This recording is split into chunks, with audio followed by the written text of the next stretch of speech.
మనం ఎలా చూడాలి? చట్టబద్ధత కోసం తీర్మానం అయితే ఏపీ ప్రభుత్వం పంపించేసింది కేంద్రానికి, చేతులు దులిపేసుకుంది. కానీ అదే సమయంలో ఇటు నేతలు చేసినటువంటి వ్యాఖ్యలు ఒక్కొక్కసారిగా మనం పరిగణలో తీసుకుంటే జగన్ అనే భయం ఒకటి స్పష్టంగా కనిపించినట్టు కనిపిస్తోంది.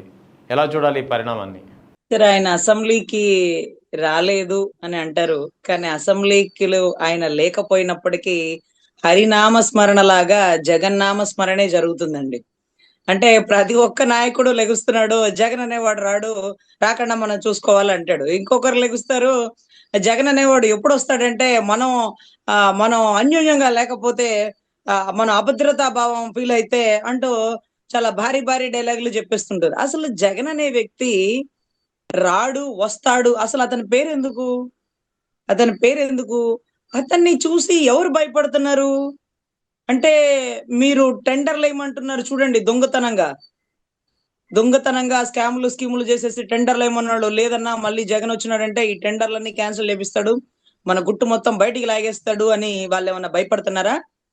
లేకపోతే 40,000 ఎకరాలు భూములు ఇవ్వాల్సినటువంటి రైతులు, మీరు ఎవరి దగ్గరికి అయితే కేంద్ర శాఖ మంత్రి పెమ్మసాని చంద్రశేఖర్ గారు ఎక్కడైతే కేంద్రం నుంచి ఏమేం డబ్బులు తీసుకొస్తున్నారు, ఏం డెవలప్ చేస్తున్నారు, వాటి గురించి మాట్లాడుకోకుండా 40,000 ఎకరాల భూములు ఇచ్చే రైతుల దగ్గర కూర్చొని పగలు రాత్రి పంచాయతీలు ఎందుకు చేస్తున్నారు, వారి శాఖ ఏంటి, వారు చేసే పనులేంటి, మరి వాళ్ళు అడుగుతున్నారా మళ్ళీ జగన్ వస్తేనని? మరి ఎవరు అడుగుతున్నారు? ఎందుకని వీళ్ళు ప్రతి ఒక్కసారి ఆ రావణ బ్రహ్మ గనక రామ రామ రామ అని 10 సార్లు తలుచుకుంటాడు చూడండి. అదే మాదిరిగా వీళ్ళు జగన్నామ స్మరణంతో మారుమ్రోగిపోతున్న అసెంబ్లీని చూస్తుంటే, నేను లేకపోయినా నా పేరే ప్రస్తావిస్తున్నారు, నేను వస్తే ఎలా ఉంటుందని వాళ్ళు భయపడుతున్నారు, నేను వస్తానని వారు ఊహించుకుంటున్నారు.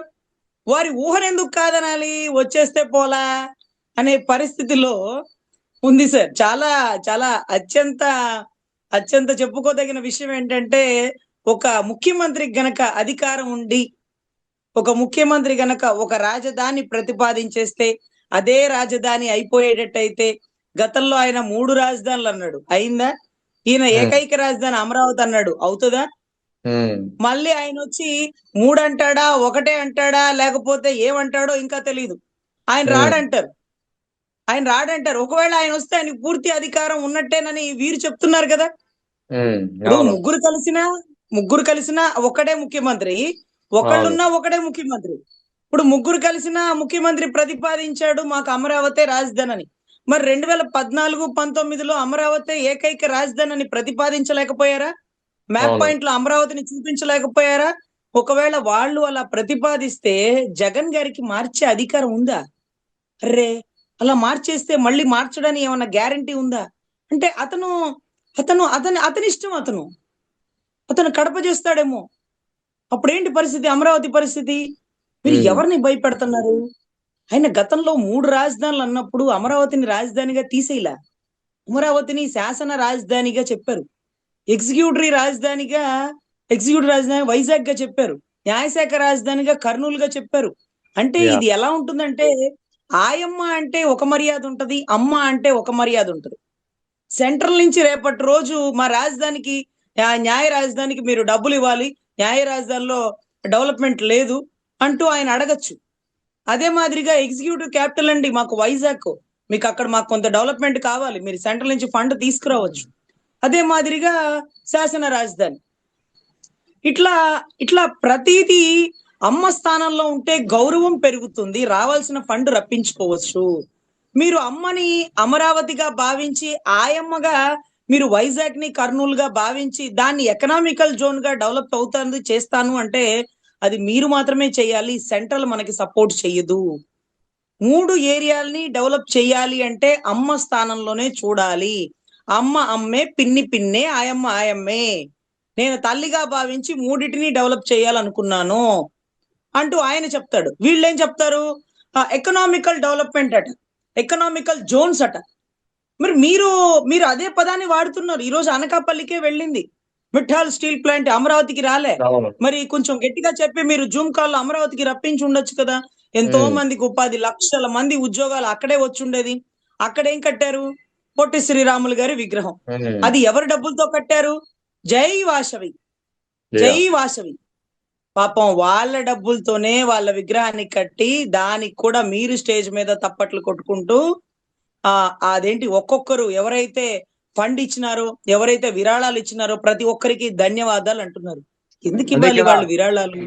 ఇప్పుడు ఈ పరిణామాలు చూస్తుంటే నాకు ఒకటే అనిపిస్తుంది, ముఖ్యంగా అటు పొట్టి శ్రీరాములు విగ్రహం అది కూడా కమ్యూనిటీ వాళ్ళు సేకరించినటువంటి విరాళాలతోటి, తర్వాత గవర్నమెంట్ డబ్బులతోటి 1750 కోట్లతోటి ఎన్టీఆర్ విగ్రహం కట్టబోతున్నారు. సో ఇక్కడ టోటల్గా చూస్తుంటే రైతుల దగ్గర నుంచి ఎక్కడైతే భూములు తీసుకున్నారో అక్కడేమో విగ్రహాలు కట్టే ఆలోచన ఉంది వీళ్ళకి. విశాఖపట్నం లాంటి చోట మాత్రం ఇండస్ట్రియల్ అన్నీ అటు తరలి వెళ్తున్నారు. అంటే ఇక్కడ ఎవరిని బ్లఫ్ చేస్తున్నారు వీళ్ళంతా కలిసి?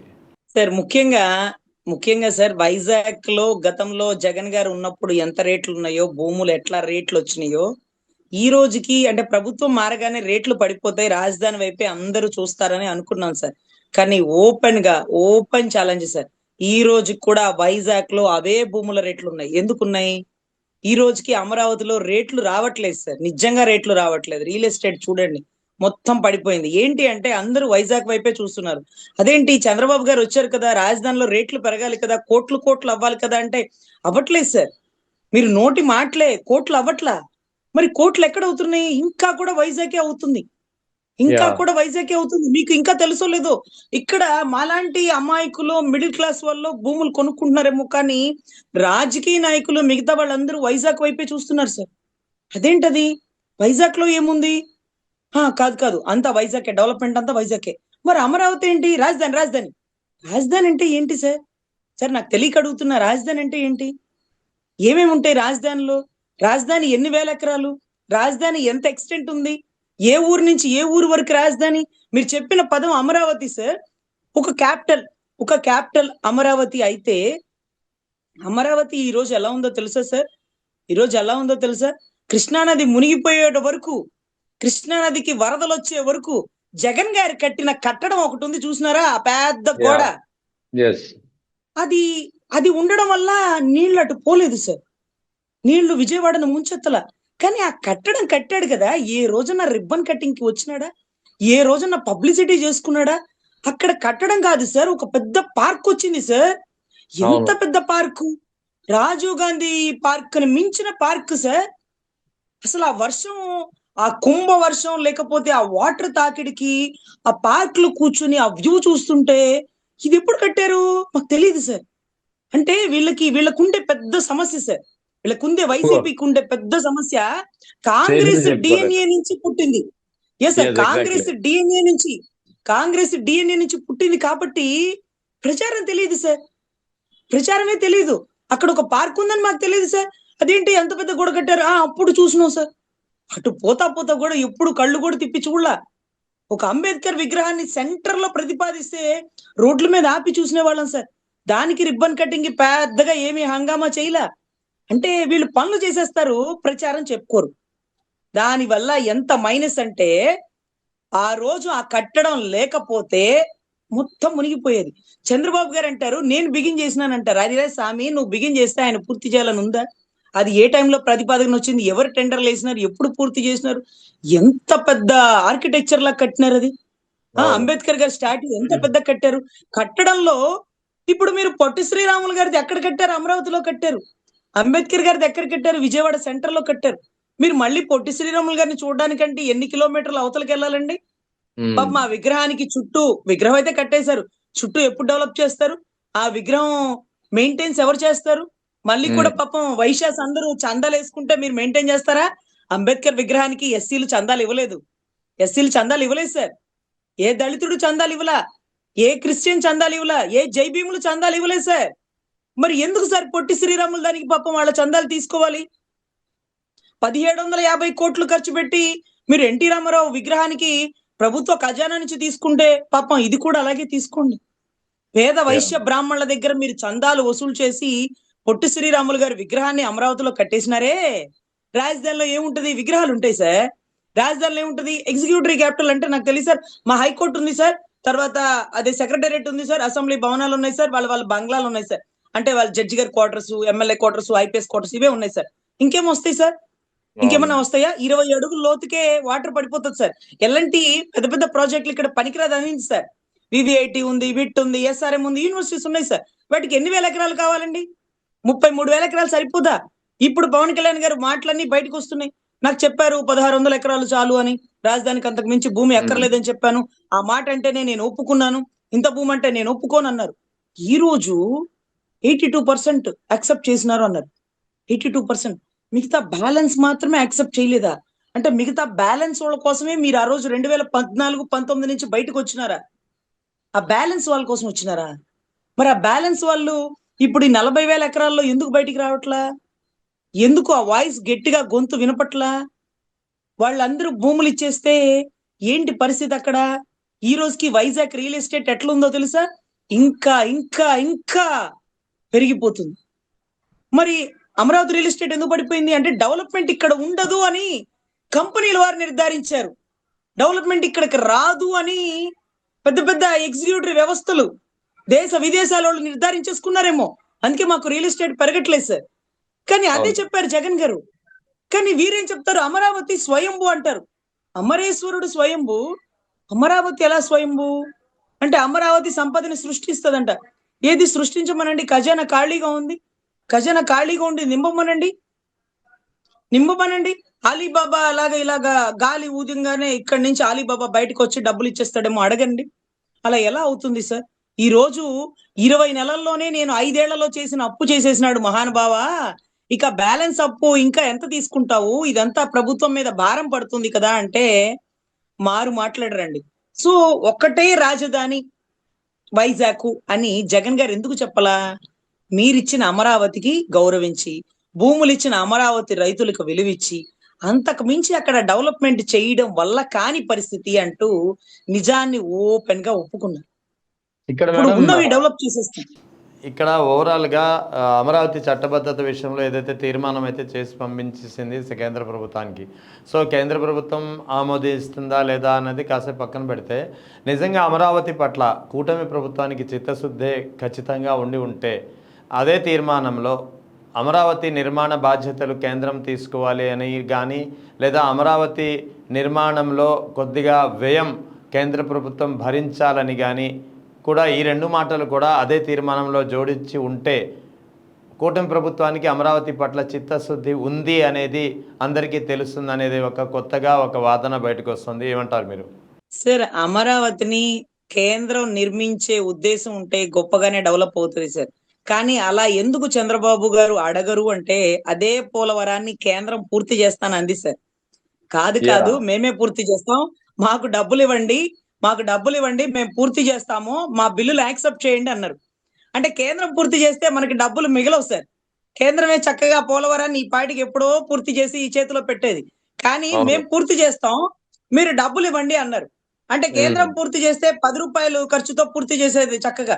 కానీ వీళ్ళు రూ. 10 బిల్లుని రూ. 10,000గా చూపించి కేంద్రాన్ని కట్టమంటారు. అందుకే, అందుకే మోడీ గారంటారు, బాబు ఏటీఎంగా వాడతాడు పోలవరంని.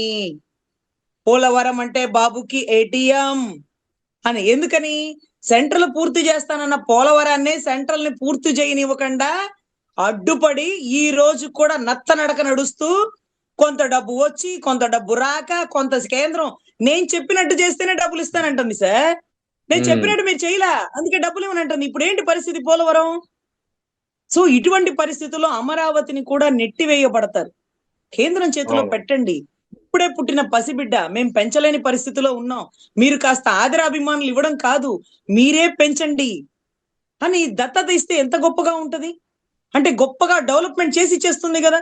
అసలు ఎంత ఫండ్ కావాలో అప్పుడు అర్థమవుతుంది గదా కేంద్రానికి. ప్రతిసారి కేంద్రం వచ్చినప్పుడల్లా కొంతివ్వండి, కొంతివ్వండి, కొంతివ్వండి అంటే ఇది దేనికి, అది దేనికి, ఇది దేనికి లెక్క చెప్పాలిగా. అడగండి కేంద్రాన్ని. చక్కగా మేము తెలంగాణ డెవలప్ చేసాం. ఈరోజు వాళ్ళు బోలెడు పన్నులు వసూలు చేసుకొని ఆ రాష్ట్రం డెవలప్ అయిపోతూ ఉంది. మేము పసిబిడ్డలం. పసిబిడ్డతో ఉండే అమరావతిని మా చేతికి అప్పజెప్పారు. మేము సాకలేకపోతున్నాం. దయచేసి ఆదుకోండి ఆర్య, ఆర్యవర్తన అంటూ మీరు అడగొచ్చు కదా సెంట్రల్‌ని అంటే, సెంట్రల్ పోలవరాన్ని నేను పూర్తి చేస్తానంటే చెయ్యనివ్వని బాబు గారు, సెంట్రల్‌ని మాకంత కావాలి, ఇంత కావాలని వాళ్ళు తీసుకొని రూ. 100 సెంట్రల్ ఇస్తే తీసుకుంటారు. రూ. 5 ఖర్చు పెడతారు.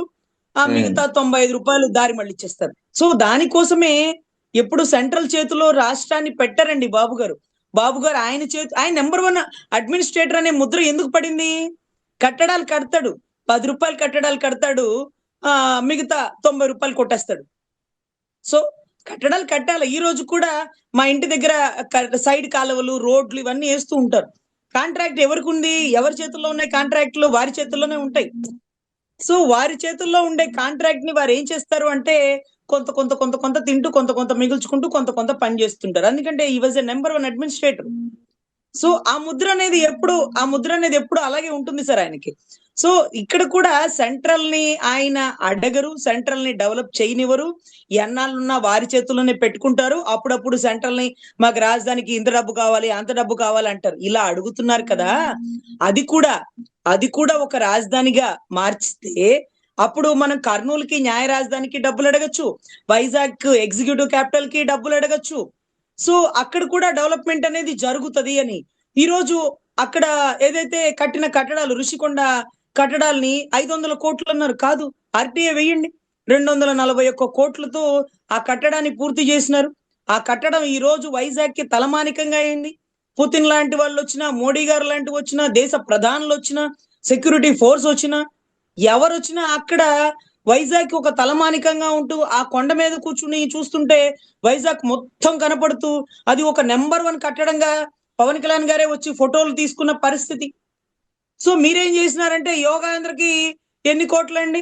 350 కోట్లు ఖర్చు పెట్టినారా? 500 కోట్లు ఖర్చు పెట్టినారా? అది కూడా ఆర్టీఐ తీయండి. మేమేమి అబద్ధం చెప్పట్లా. చదువుకున్న విద్యావంతులు ఆర్టీఐ తీసి ప్రజలకు చూపించండి. ఎవరెవరు ఎంతెంత ఖర్చు పెట్టారు, దాని వల్ల లాభమా నష్టమా, ఒక రోజు ధ్యానం చేసినందువల్ల రాష్ట్రానికి ఖజానా పడిన గండి ఎంత. సో ఇవన్నీ కూడా మనం మాట్లాడుకోవాలి sir. What ever it may be. ఈ రోజు అసెంబ్లీ సాక్షిగా జగన్ నామస్మరణ జరుగుతూ ఉండడం దానికి గల బలమైన కారణం మళ్ళీ జగన్ వస్తే రానివ్వం. అరే అసలు ఆ పేరు ఎందుకు వస్తుంది? మీరు ముగ్గురు కలిసి చాలా బలంగా ఉన్నారు కదా, ఇంకెందుకు భయపడుతున్నారు? అతను వస్తాడేమో, రాడు కదా, మీరు రానివ్వరు కదా, 15 ఏళ్ళు మీరే ఉంటారు కదా, మీరు చెయ్యండి, పరిపాలన చెయ్యండి. ఈ రోజు చక్కగా అమరావతి అనుకున్నాం, ఇంకా 40,000 ఎకరాలు రైతులు ఇస్తున్నారు. ఇక్కడ ఎయిర్పోర్ట్ తెద్దాం, ఇక్కడ బసవతారక హాస్పిటల్ తెద్దాం, వీటి గురించి కదా చర్చించాలి. విలువైన అసెంబ్లీ సమయాన్ని జగన్ వస్తాడేమో, రానివ్వను. జగన్ ఎందుకు వస్తాడు? జగన్ వస్తే మళ్ళీ పరిస్థితి ఏంటి? జగన్ జగన్ జగన్ అంటూ పార్లమెంట్ లో అనుకుంటాండి కమల్ హాసన్ గారు, వస్తున్నాయి జగన్నాథ రథ చక్రాలు అంటూ తెలుగు రాష్ట్రాలకి అర్థమవుతుంది నేనేం మాట్లాడుతున్నానో అన్నాడు. అయిపోయింది. కమల్ హాసన్ కి కూడా క్యారెక్టర్ లేదనేసినారు సార్. సో జగన్నాథ రక్షక, జగన్ రక్షక కాదు సార్, జగన్నామ రక్షక, జగన్నాథ రక్షక అంటే వైవి సుబ్బారెడ్డి గారి భార్యని మీరు జగన్నాథ రక్షక కాదు, జగన్ రక్షక అంటూ ఆ పదాలని కలిపేసినారు. సో ఈ జగన్నాథ పదం అనేది ఎక్కడొస్తే జగన్నాథ రథయాత్రలో కూడా వీళ్ళు జగన్ ని ఊహించుకుంటారేమో. అవును. సో ఆ నామరక్షణ అనేది అది ఒక జగన్నాథుడు, సాక్షాత్తు శ్రీ మహావిష్ణువు. ఆ పదానికి జగన్ గారి పేరుకి ఎందుకు ఉలిక్కి పడతారు? జగన్నాథ రథ చక్రాలు అన్నారు కదా, జగన్ గారి కారు చక్రాలు అనలేదు కదా, మరి ఎందుకు కంగారు? కమల్ హాసన్ ఎందుకు తిట్టారు? కమల్ హాసన్కి ఎందుకండి రాజకీయం? ఆంధ్ర రాష్ట్ర రాజకీయాలు ఎందుకు? ఇక్కడికి వచ్చి పోటీ చేయమనండి అని పిచ్చి మాటలు ఎందుకు మాట్లాడుతున్నారు? తప్పు కదా. పార్లమెంట్ లో మాట్లాడిన ఒక వ్యక్తిని ఏదో పేరు చెప్తే ఏదో పేరు అనుకొని మీరు మీ పచ్చ మీడియా సాక్షిగా తిట్టడం తప్పు కదా. కమల్ హాసన్ గారిని ఒక పెద్ద ఇంటర్నేషనల్ నటుడు కదా ఆయన. పాపం ఆయన దేశ విదేశాలు కూడా ఎన్నో మంది ఆయన సినిమాలు చూస్తారు కదా. సో తప్పు సార్. ఆయన జగన్ గారి పేరు ఎవరన్నా తలిస్తే చాలు మళ్ళీ వాళ్ళని సోషల్ మీడియా సాక్షిగా బూతులు తిట్టేస్తారు, వాళ్ళని ట్రోలింగ్ చేసేస్తారు. అసలు జగన్ గారి పేరు ఎవరు ప్రస్తావించకూడదు. రజనీ గారు ఈ రోజు మళ్ళీ జగన్ అంటూ వస్తే మీరు చేసే పనికి రెచ్చగొడితే నేను ఎవరిని వదలను, సప్త సముద్రాలు దాటైనా తీసుకొస్తానంటున్నాడు కదా. మీరు విమానం ఎక్కి వెళ్ళిపోదాం అనుకుంటున్నారేమో. విమానాన్ని ఆకాశంలో హైజాక్ చేసి పులివెందులో ల్యాండ్ చేయగల సమర్థుడు తెలుసా జగన్. తప్పు చేసిన వాడికి వెనువెంటే ఉంటాడు తెలుసా జగన్ అంటే. రజనీ గారు తప్పు అంటారు. నేను అన్నాను తప్పు చేసిన వాళ్ళకే అన్నారుగా, మీరెందుకు కంగారు పడుతున్నారు? గుమ్మడికాయలు దొంగంటే ఎందుకు భుజాలు తరుముకుంటున్నారు? తప్పు చేసి మీరు దేశాలు దాటి వెళ్ళిపోతారా? రిటైర్మెంట్ వెళ్ళిపోతారా? వదలరు కదా ఎవరిని. ఈ రోజు ఆయనే ముందుకొచ్చి యుద్ధం చేస్తున్నాడు సార్. ఇక యుద్ధం ముగ్గురు కలిసి వస్తారా, 300 మంది కలిసి వస్తారా, what ever it may be, choice of yours అంటూ ఈ రోజు ఆయనే స్ట్రైట్ ఫార్వర్డ్ సార్. ఏ ప్రశ్నకి ఏ ఎమ్మెల్యేలు ఎంపీలు చెప్పక్కర్లా, ఆయనే వీళ్ళందరూ మాట్లాడిన దానికి వారంలో ఒక రోజు పెట్టుకొని ఖచ్చితంగా ప్రతి ప్రశ్నకి సమాధానం చెప్తూ కొత్త కొత్త ప్రశ్నలు సంధిస్తూ ఫిగర్లతో సహా ఒక ఎవిడెంటరీ ఇచ్చినారండి. సో ఇక దానికి సమాధానం చెప్పలేరని భావిస్తున్నాం. ఎనీవే, అమరావతి గొప్పగా తీర్చిదిద్దాలని, రాజధాని బాగుండాలని మనస్ఫూర్తిగా కోరుకుంటున్నామండి.